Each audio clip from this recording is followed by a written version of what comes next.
All right, everybody, let's take a look at this quiz that we did today. So I'm going to quickly review, make sure that you are especially careful with the short answer and the problem solving part of this, okay? So let's look at the first question here. The first question is very important. The force that's always responsible for determining if an object is going to change its motion is the overall force, the F net. So please be mindful of that. And we know that the acceleration is really dependent on the overall force. So the bigger the force, the more acceleration we have. So correct answer is C. Okay, next one. What we have here, we got a student pulling on a box with an applied force of 15 newtons east, and it's resulting in an acceleration of 2 meters per second squared. First part is this. What's the net force acting on the box? Well, you have to note the net force has to be determined, in this case, from the acceleration. So I've got mass, and I've got the acceleration. You simply substitute them into second law equation, and your overall force is 10 newtons to the east. So the correct answer would be E. What's the force of friction? Well, we know that the applied force is 15 and the overall force is 10. So the 5 newtons that's different must be the friction force. So the friction force is 5 newtons backwards. We should also do it properly using the mathematical approach. So the sum of the forces in the X are friction and applied. So I've got my overall net force, which is 10 newtons. The applied force is 15, simply bring it over, and it gives you a friction force of -5. So the correct answer here would be H. Now, next one, we've got a free body diagram for an elevator that's accelerating downwards from rest. So I start backwards actually with this. So I'll also look at the acceleration. And remember, the overall force is in the same direction as the acceleration, so it's downwards. Make sure you indicate the overall F net. And then what are the actual forces? Well, I got gravity. I've got the tension force. There's also friction. I'm moving downwards, so friction force is opposite my motion, upwards. And you have to make sure that both of these together are smaller than the force of gravity. Now, next one. This is a short answer one. So why do you feel like you're being pushed to the side when you suddenly swerve, when you're changing directions in a vehicle? So this is important. So when you change direction with your vehicle, your body wants to maintain its original forward motion. So you go towards this. It looks like you're going towards the side of the car. What's really happening is the car is leaving you behind and you're hitting the side of the car because you want to maintain your original motion. That's first law. Now, the next one is why or how to use a rope properly. So in order to use a rope, you pull downwards. Why? Well, when you're pulling downwards, you're exerting an action force on the rope, and then the rope exerts a reaction force on you in the opposite direction, upwards.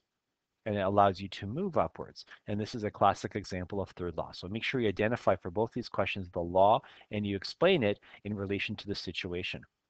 And then we have this. We have an angled force being used to pull a box here. And what we know is we have some kind of motion associated with this. And I have an angled force. I'm going to have some friction here. I'm going to be asked for force of gravity and normal. So first thing you do, always start with your free body diagram. So free body diagram, sketch it over here.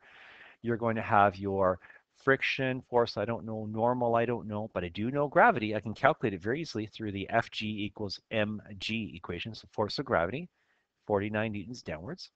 I can also find the x and y components of this force here. So I'm going to call this F1 and call the x component F1x, which is 46.6 newtons forward. And the y component is going to be 29 newtons upwards. And I like to redraw this with all the correct values in here. So this would be a good diagram to have on the side. So you're going to have your F1y 29, F1x is 46.6, gravity is -49, is downwards, friction I don't know, and normal I don't know.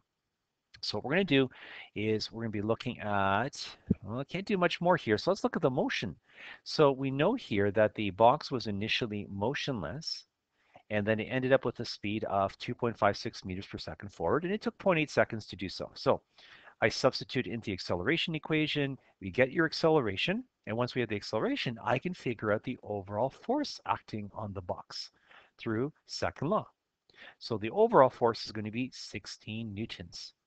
Well, once we know the overall force, I know it's going to be in the x direction because it's being dragged horizontally. So in the y, I know that there's no overall force. Everything's going to cancel. So it's the sum of the forces in the y are 0. What are the forces in the y? Normal, F1y, and gravity. Well, it's substituting here. So remember, sum in the y is 0. Normal, I don't know. The F1y is 29 upwards. Gravity is 49 downwards. You basically rearrange, you end up with a value of 20 newtons. And be careful with significant digits here. We have 2, so we have to rewrite this as 2.0 times 10 to the 1 newtons upwards for the normal force. So here's a great example of the normal force is not equal to gravity. The normal and the y force together are going to be equal to gravity. Well, now we've gotten that out of the way, let's take a look at the x, or the horizontal components here. So in the x, the sum of the forces is going to be 16 newtons, remember from before. I've got friction and the x force, the horizontal force. So substituting here, we've got 16 newtons for the overall force. F1x is 46.6. Bring the 46.6 over, it becomes negative, and we end up with negative 30.6 newtons. And that makes sense because friction should be backwards. In rounding to two significant digits, we end up with 31 newtons backwards. And you have a couple therefore statements, and we are done. So just to summarize, what we did is we used the motion of the vehicle to determine the acceleration. This allowed us to determine the overall force, which happened to be in the x.